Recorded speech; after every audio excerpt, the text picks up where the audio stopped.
শুভ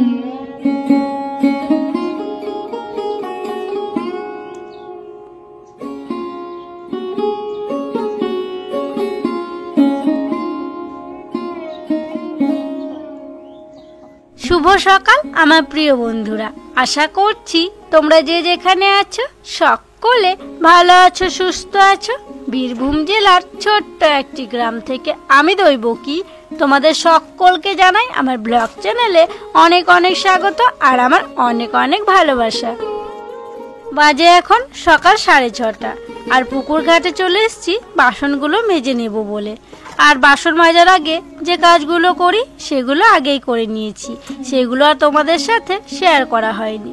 আর আজকে উঠেছিলাম ওই সকাল 6টার সময়। তো যাই হোক, এখন বাসনগুলো মেজে নিচ্ছি, তারপরে ধুয়ে নেব।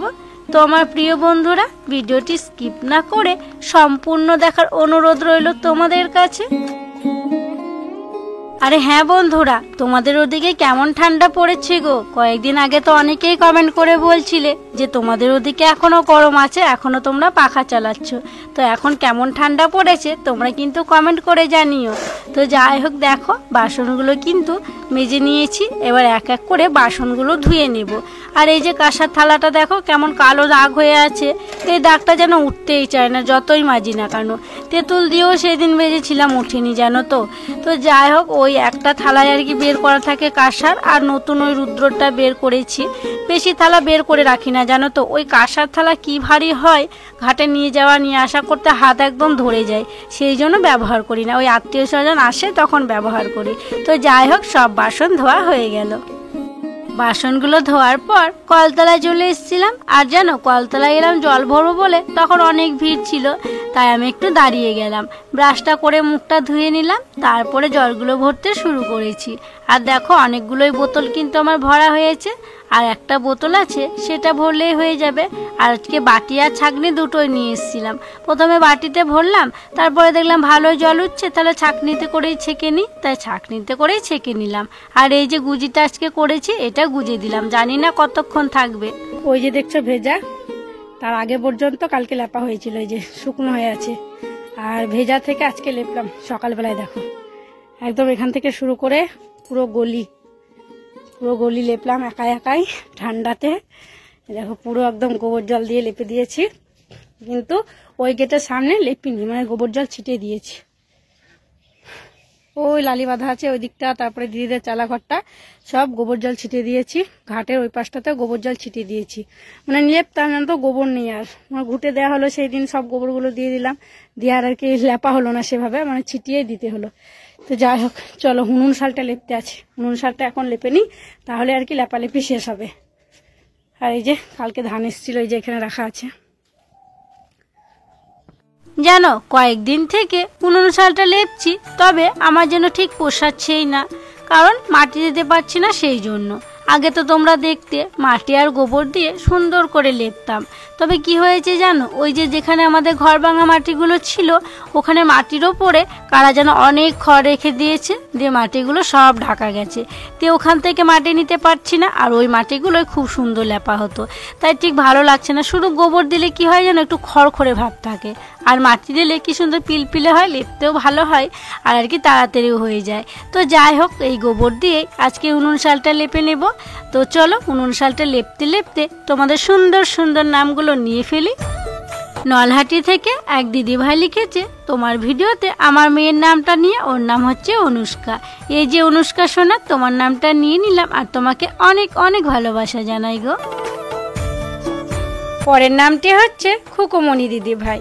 দিদিভাই লিখেছে, তোমার ভিডিওতে আমার 2 ছেলের নাম নিয়ে, ওদের নাম হচ্ছে রাজ আর শুভজিৎ। এই যে রাজ শুভজিৎ, তোমাদের দুজনের নাম নিয়ে নিলাম, আর তোমরা দুজনে খুব খুব ভালো থেকো গো।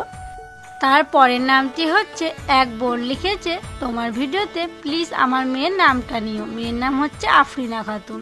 এই যে আফরিনা, তোমার নামটাও নিয়ে নিলাম, আর তুমিও খুব ভালো থেকো। তো যাই হোক, নামগুলো নিতে নিতে ভিতরটা লেপে নিয়েছি, এখন বাইরেটা লেপে নিলাম। সকালের বাড়ির সব কাজ হলো, তারপরে এখন মাঠে যাচ্ছি ননদ আর আমি। ওই যে ইতু পাততে অনেক কিছু লাগে, তো কলমি শাক লাগে, কলমির ওই মানে লতাগুলো লাগে, আবার কেচুরি না চেচুরি কি বলে, ওই সবগুলো লাগে। কি জানো তো, আমাদের ওই গ্রামের ভিতরে 3-4টে পুকুর আছে, ওগুলোতে দেখলাম অন্য বছর হয়, বছর আবার নেই। তাই খবর পেলাম মাঠের একটা পুকুরে আছে, তাই দুজনে এখন যাচ্ছি মাঠের পুকুরে ওইগুলো আনতে। তো চলো দেখি পাচ্ছি নাকি, পেলে তোমাদেরকে দেখাবো। পুকুর পাড়ে আসার পর অনেকক্ষণ থেকে দাঁড়িয়ে দাঁড়িয়ে দেখলাম যে কোথায় পাওয়া যাবে। গোটা পুকুরটাই দেখলাম কিন্তু দেখতেই পেলাম না যে জিনিসটা নিতে এসেছি কেচুরি সেটা। তো তারপর দেখলাম এখানে শিকড়গুলো আছে, তবে পাতাগুলো না শুকিয়ে গেছে। ওই ছোট্ট ছোট পাতা আছে, চোখে একদম দেখাই যাচ্ছে না দূর থেকে। তো লক্ষণ আর কি, ওটা লাগবেই, তো সেই জন্য ওগুলোই নিয়ে নিচ্ছি। তারপরে চলে এলাম আর একটা পুকুরে। মাঠের পুকুরে তো কেচুরিটাই নিয়ে নিয়েছি, আর এখানে কলমির শাকগুলো অনেক আছে আর কলমির লতাগুলোও আছে। আর আজকে যেন বেশি করে কলমির লতা লাগবে, তো সেই জন্য একটু বেশি করেই তুলে নিচ্ছি। ননদ নামলো না, তাই 2 ঘরের জন্য আমি বেশি করে নিয়ে নিলাম। সব কিছু জোগাড় করে নিয়ে বাড়ি চলে এলাম। তবে কি জানো তো, সর্ষের ফুল পাইনি, ওটা আর একবার খোঁজ করতে হবে। রুদ্রর বাবা যাচ্ছে বাজারে, আর আমি ওকে বলতে বলতে যাচ্ছি যে কি কি লাগবে। ছেলেটা তো কালকে চাউমিন খেতে চাইছিল, তাই ওর বাবাকে বলছিলাম যে ওই গাজর বিনস ওইগুলো সব নিয়ে আসিও। রুদ্রর বাবা চলে যাওয়ার পর আমি স্নান করে নিয়েছিলাম, তারপরে ইটু পাতার সব কিছু জোগাড় যন্ত্র শুরু করে দিয়েছি। সব জায়গায় আলপনা দেওয়া হয়ে গেছে, আর এখানে ইটু বসানো হবে, এখানে ঘট বসানো হবে, সেই জন্য এখানে আলপনা দিচ্ছি। আর বাবা একটা গোছ গড়িয়েছিল, তো দেখো গোছটাকেও এখানে পুঁতে দেওয়া হয়েছে। এখানে একটা ধানের গল্লা লাগবে, তারপরে অনেক কিছুই লাগবে। সব কিছুই তোমাদেরকে আজকে দেখাবো যে কিভাবে আমরা ইটু পুজো করি আজকের দিনে। ইটু পুজো যা যা লাগবে সব কিছু দেখো আমি এখানে নিয়ে চলে এসেছি। আর তোমরা কমেন্ট করেও বলেছিলে যে তোমরা কি ইটু পুজো করো না, ইটু পুজো করলে কিভাবে করো সেটা দেখিও। তো আমি যেভাবে করি সেটাই তোমাদের সাথে শেয়ার করব। আমি করি মানে কি, আমার শাশুড়ি মা যেভাবে করতো, শাশুড়ি মা আমাকে যেভাবে শিখিয়ে দিয়েছে আমি সেভাবেই করি। তো দেখো এখানে আছে কলমির লতা আছে, কেচুরির লতা আছে, তারপরে সর্ষের গাছ আছে, মূলোর গাছ লাগবে। সব কিছু নিয়ে একটা আমি বর করে নিচ্ছি। তো এই বরটা আর কি ঘটের তলে দেব, আবার আর একটা বর করব সেটা ঘটের ওপরে দেব। মানে এভাবে এই লতাগুলো দিয়ে কিন্তু বর করতে হয়। জানি না কোন দিকে কেমন নিয়ম আছে, তবে আমাদের এখানে এগুলো লাগে। তো দেখো বরটা করছি, হতেই চাইছিল না, কারণ লতাটা না খুব মোটা দিয়ে আর কি উল্টোপাল্টা হয়ে যাচ্ছিল। তো যাই হোক ওই গোল করে করলাম, তারপরে দেখো 2 হাতে করে ঘরটা বসিয়ে দিলাম, আর তারপরে প্রণামও করে নিলাম। এবারে হচ্ছে ওপরের বরটা করে নেব। আর জানো সর্ষের ফুলের গাছটা তো খুঁজে পাচ্ছিলামই না। এই তো কয়েকদিন হলো গ্রামে সবাই সর্ষে ফেলেছে, ফুল ধরা গাছ একটাও হয়নি। তবে সেই দিন যে কাকিমাদের বাড়িতে ঘুঁটে আনতে গেছিলাম, সেই কাকিমাদের বাড়িতে আমি একটা সর্ষের গাছ দেখেছিলাম, দিয়ে ওই কাকিমাদের বাড়ি থেকে নিয়ে এলাম, ওটা দিয়েই পুজো করছি।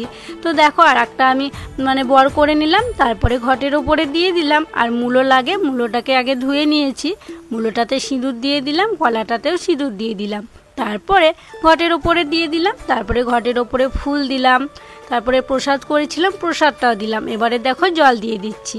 আর এভাবেই আমাদের গ্রামের সবাই ইটু পুজো করে আজকের দিনে।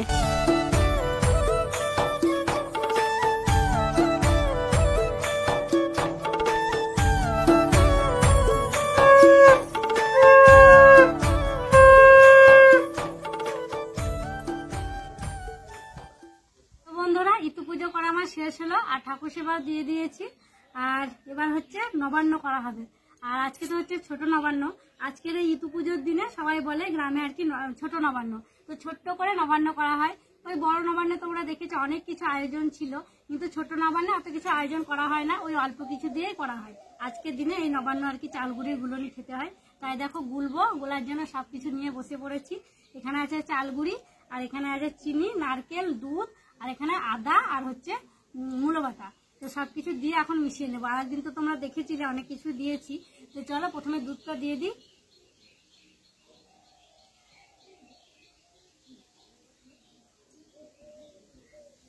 এবার দিলাম আদা আর মূলো বাটাটা, নারকেল কুচি, চিনিটা সবার শেষে দেবো, আগে গুলে নিই ভালো করে, নইলে চিনি দিলে না পাতলা হয়ে যেতে পারে।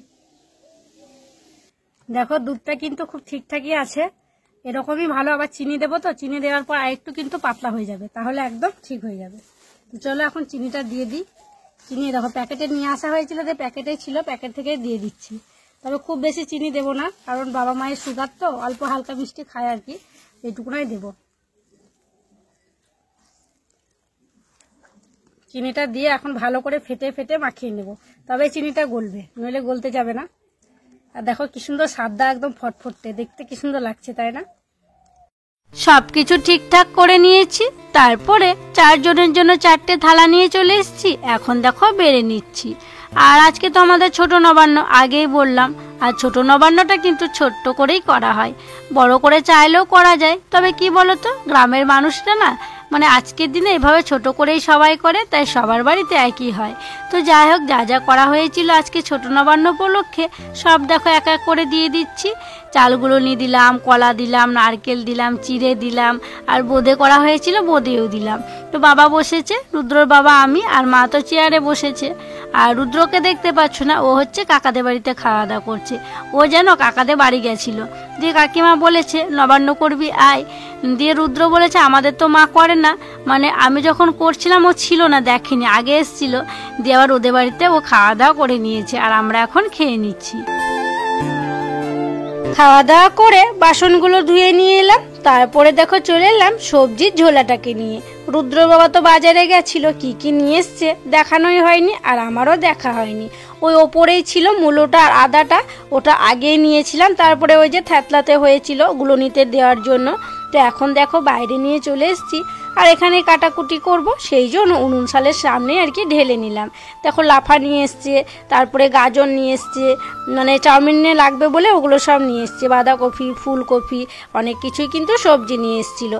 তো সব কিছুই আর কি দেখলাম, দেখে রেখে দিলাম, যেগুলো লাগবে না আর যেগুলো রান্না করব কেটে নিয়েছি। তারপরে এদিকে উনুনও ধরিয়ে দিয়েছি, একদিকে ভাতও ফুটেও গেছে, আর একদিকে দেখো মূলো ভাজা করব। বাবা বলল যে মূলো ভাজা করার জন্য, তাই মূলোটা একটু ভাপাতে দিচ্ছি। আজকে মূলো শাকও হচ্ছে, আবার মূলো ভাজাও হচ্ছে। ওই যে মূলোর সাথে মূলোর পাতাগুলো লাগানো ছিল একদম টাটকা, তাই ওগুলো শাক ভাজা করে নিয়েছি। আর মূলোর শাক ভাজা খেতে তো খুব ভালো লাগে। তো দেখো শাকটা আগেই হয়ে গেছিলো, আর এখন মূলোটাও ভাজা হয়ে গেল। এবার হচ্ছে ফুলকপি আলুর রসাটা হলে রান্নাবান্না কমপ্লিট হয়ে যাবে। তো ফুলকপি ভাজবো এখন, সেই জন্য কড়াইতে দিয়ে দিচ্ছি তেল। আর ফুলকপিটা আগে হলুদ লবণ মাখিয়ে রেখেছিলাম, একটু নরম হয় তাহলে। তো দেখো তেল দেওয়ার পর ফুলকপিটা দিয়ে দিলাম, আর লাল লাল করে ফুলকপিগুলো ভেজেও নিয়েছি। আর ফুলকপি যদি ভালোভাবে ভাজা না হয় খেতে কিন্তু ভালো লাগে না, ভাজা হলে বেশ সেন্টটা ভালো হয়। ফুলকপিগুলো ভালো করে লাল লাল করে ভেজে তুলে নিয়েছি। আবার ওই কড়াইতে আর একটু সর্ষের তেল দিয়ে দিলাম। এবার আলুগুলোকে ভেজে নেব। দেখো আলুগুলো দিয়ে দিলাম, এবার একটু নাড়াচাড়া করে নিচ্ছি। আর কড়াইটা দেখছো ফুলকপি ভাজতে গিয়ে অনেকটাই পুড়ে গেছে। ফুলকপি ভাজতে গেলে না কড়াই অনেকটাই পুড়ে যায়। আর তাছাড়াও আমাদের কড়াইটা না অনেকটা পাতলা হয়ে গেছে, তবে কি জানো তো, যেমন পড়ে তেমন কিন্তু উঠেও যায়। তো যাই হোক, নাড়াচাড়া করার পর হলুদ দিয়ে দিলাম, তারপরে লবণ দিয়ে দিলাম। এবার ফুলকপিটা যেমন লাল লাল করে ভেজেছি, আলুগুলো লাল লাল করে ভেজে নেব। আর আজকে তো নিরামিষ হচ্ছে, তাই হচ্ছে নিরামিষ মশলা বেটেছি, জিরে আদা লঙ্কা, সেই মশলা বাটাটা দিয়ে তরকারিটা বসিয়ে দেব। আলুগুলো ভেজে নেওয়ার পর আবার কড়াইয়ে তেল দিয়ে মশলা কষিয়ে ওই ফুলকপি আলু কষানোর পর জল দিয়ে দিয়েছিলাম, আর ধনেপাতাও দিয়েছি। দেখো তরকারিটা ফুটে উঠেছে, এবার নামিয়ে নেব। হাঁড়িটা আগে ভিজে রেখে গেছিলাম, তরকারি হওয়ার পর কড়াইটা নিয়ে চলে এলাম। আরও কিছু আর কি বাটি ছিল, ওগুলো নিয়ে চলে এলাম। একটুখানি ভিজিয়ে রাখবো, পরে তখন মেজে নেব। রান্না বান্না হলো, তারপরে হাঁড়ি কড়াই পুকুর ঘাটে ভিজিয়ে রাখলাম। আর কি হয়েছে জানো, আজকে দিদা আসছে, দিদা মানে হচ্ছে কাকিমার মা আসছে। তো রান্না বান্নার কাজে ব্যস্ত ছিলাম, দিদার সাথে আর কি দেখা করতেই যাওয়া হয়নি, হঠাৎ করে এসছে। তো চলো যাই, দিদার সঙ্গে দেখা করে আসি। দেখো চলে এলাম কাকিমাদের বাড়ি, আর এই যে হচ্ছে দিদা কাকিমার মা, আর এটা হচ্ছে বড় মামার ছেলে, মানে কাকিমার বড় দাদার ছেলে। তো মানে রান্না বান্নায় ব্যস্ত ছিলাম বলে দেখা করতে আসা হয়নি। রুদ্র বাবা আগে এসেছিল, দিদার সঙ্গে দেখা করে গেছে, চা খেয়ে গেছে, দিদিও এসেছিল, সবাই এসেছিল, আমারই আর কি আসা হয়নি। তো মানে হাঁড়ি করে মাজবো পরে, ভাবলাম যে দিদার সাথে আগে দেখা করে আসি। ওর বাবা কত রোদে বসে আছেন, রোদটা তো রোদে আবার তাকানো যায় না, আজকে হাওয়া নাই তো রোদটা খুব গায়ে লাগছে। সমু ভালো আছো? হ্যাঁ, দাদু কেমন আছে? দিদা ওই মোটামুটি আছে, ঠান্ডা লেগেছে প্রচন্ড। ঠান্ডা এখন শীতের দিনে ঠান্ডা সবাইকে লাগছে। তো যাই হোক, বেশিক্ষণ বসবো না, দিদারা খাওয়া দাওয়া করবে আর আমরা ওদিকে মানে খেতে দেবো গা। চলো তাহলে খেতে দিই, আর দিদারা খাওয়া দাওয়া করুক। শোনো, খাওয়া দাওয়া করে নাও, খাওয়ার টাইম হয়ে গেল। দিদার সাথে দেখা করলাম, তারপরে একটু গল্প করে বাড়ি চলে এসেছি। আর বাড়ি এসে সবাইকে খেতে দিয়ে দিয়েছি। মা তো বেঞ্চে বসে খাচ্ছে, ভাগ্নি আর বাবা এদিকে বসেছে, আর রুদ্র বাবা এদিকে বসেছে। আর রুদ্র তো কাকাদের বাড়িতেই ভাত খাচ্ছে, ও জল খাবারটাও খেয়েছিল কাকাদের বাড়িতে, আবার দুপুরের খাবারটাও কাকাদের বাড়িতেই খাচ্ছে। কি জানো তো, বাড়িতে কোনো আত্মীয় স্বজন এলে ও আর কি ওদের বাড়িতেই খায়। দুপুরবেলা খাওয়া দাওয়া করে মাঠে গিয়েছিলাম রসুনে আর শাকে জল দিতে। জল দিয়ে এইমাত্র এলাম। মাঠ থেকে এসে কাপড় ছেড়ে কয়েকটা আগে পিঠে বানিয়ে নিয়েছি। ওই যে ছোট ছোট পিঠে করতে হয় চাল গুঁড়ি দিয়ে, তো ওই পিঠেটা কি হবে বলো তো, যেখানে ইতু পেতেছি ওই ঘটে পিঠেটা দিতে হবে। আর আজকে পিঠে বাড়াবো, তারপরে কিন্তু আমরা পিঠে খেতে পাবো, এটাই নিয়ম। তো ঘরে ধূপসন্ধ্যা দেখালাম, তারপরে ঘটের এখানে চলে এলাম যেখানে ইতু পেতেছিলাম। এখানে এখন ধূপসন্ধ্যা দেখিয়ে পিঠেটা দিয়ে দেব, এটাই হচ্ছে নিয়ম। তো যাই হোক, আর হ্যাঁ বন্ধুরা, একটা কথা তোমাদেরকে বলবো ভাবছি, বলাই হয়ে উঠছে না। আজকের ভিডিওতে হয়তো ভয়েস ওভারে আমার একটু সমস্যা হচ্ছে। কি জানো তো, আমার ফোনটা না খুব প্রবলেম করছে, মানে সেই যে জলে পড়ে গেছিলো তারপর থেকে অনেক কিছুতেই গন্ডগোল হচ্ছে। তোমরা একটু প্লিজ মানিয়ে নিও গো।